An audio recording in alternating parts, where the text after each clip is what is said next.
आज हम मंतव्य चालीसा के 39वें बिंदु पर विचार करेंगे। बिंदु है विज्ञान और अध्यात्म। विज्ञान शब्द साइंस को विज्ञान बोलते हैं। वैसे हमारे वैदिक मन में विज्ञान साइंस को नहीं बोलते हैं। ज्ञान और विज्ञान, ज्ञान बोलते हैं किसी चीज को जानना, और विज्ञान बोलते हैं उसको अपने जीवन में लाना, उसकी अनुभूति करना, उसको विज्ञान बोलते हैं। परंतु जिस अर्थ में भी विज्ञान को आजकल के लोग समझ रहे हैं, वो विज्ञान ये भौतिक ज्ञान है। ये सारा भौतिक ज्ञान जो हम प्राप्त कर रहे हैं ये बहुत आवश्यक है, इसके बिना कुछ चलता नहीं। और जो अपने आप को आध्यात्मिक कहते हैं, धार्मिक कहते हैं, वो बहुत सी विज्ञान की बातों को भी नहीं मानते हैं। वो कहते हैं ये तो ठीक ही नहीं है। अब दुनिया में बहुत लोग ऐसे हैं जो कहते हैं चांद पे कोई गया ही नहीं, झूठ बता रहे हैं, गए ही नहीं। चांद के तो 2 टुकड़े कर दिए थे, कोई महापुरुष है उसने चांद के 2 टुकड़े कर दिए थे, और चांद को तो जा ही नहीं सकते, चांद तो ऐसे जाने लायक है ही नहीं। और बहुत सी ऐसी बातें हैं विज्ञान की जो वो नहीं मानते हैं। ये अच्छी बात नहीं है। विज्ञान तो 100% सही है। वो तो सारा परीक्षण के आधार पर होता है, उसको पहले परख की जाती है, तब उसको बताया जाता है। विज्ञान में तो कोई त्रुटि की बात नहीं है। लेकिन धर्म के नाम पर हमने जो ये संप्रदाय बना रखे हैं,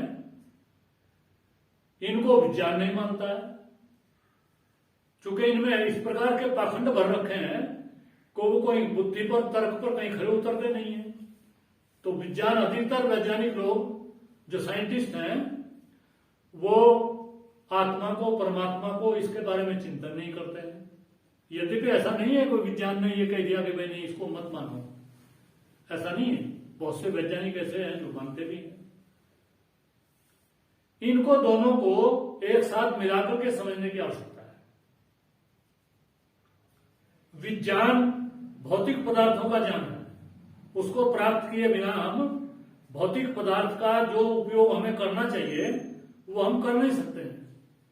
हमारे यहां जो नमस्ते शब्द है, वो नमस्ते शब्द को हम जो समझते हैं, ऐसा नहीं है। नमस्ते जो वेद में आया है, उसमें नम का जो अर्थ है वो किसी चीज को अनुकूल बनाना। हमारे यहां संध्या में मंत्र बोलते हैं, ध्रुवा दिग विष्णु रधिपति कलमाश ग्रीवो रक्षिता विरुदय शव तेभ्यो नमो दिपतिभ्यो नमो रक्षत्रिभ्यो नमः आदि आदि। उसमें हम बताते हैं कि निचली दिशा में जब हम ध्रुवादिक विष्णु, निचली दिशा में विष्णु को हम परमात्मा मानते हैं, और वो जो ये जहरीले सांप आदि कलमाश ग्रीव बोला उनको, इनसे हमारी रक्षा करते हैं। और वीरुधई शुभ, और जो वनस्पति हैं, औषधि हैं, वो उसके बाण हैं। और तेभ्यो नमो, उनको बाणों को भी हमने नमस्कार किया है। उधर हम पहले मंत्र में बोलते हैं प्राची दिग अग्नि रधिपति रसितो रक्षिता आदित्य ईश्वर। सूर्य की जो किरणें हैं वो अंधकार को दूर करती हैं, और वो बाण है उसके। और तेभ्यो नमो, उन बाणों को भी नमस्कार। आजकल जो मूर्ति पूजा चल रही है, ये वेद में जो परमात्मा के ये साधन है, अंधकार को दूर करने के लिए, बीमारियों को दूर करने के लिए, उनको नमस्कार करने की बात है। तुलसी को नमस्कार करें, सूर्य की किरणों को नमस्कार करें। इस नमस्कार करने का अर्थ ये झुकना नहीं है, इसका अर्थ है उनको अपने अनुकूल करें। उनका जैसा उनका उपयोग होना चाहिए वैसा उनसे उपयोग लें।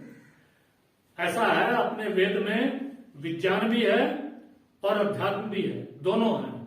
और जब तक ये दोनों नहीं होंगे तब तक मानव का कल्याण नहीं हो सकता है।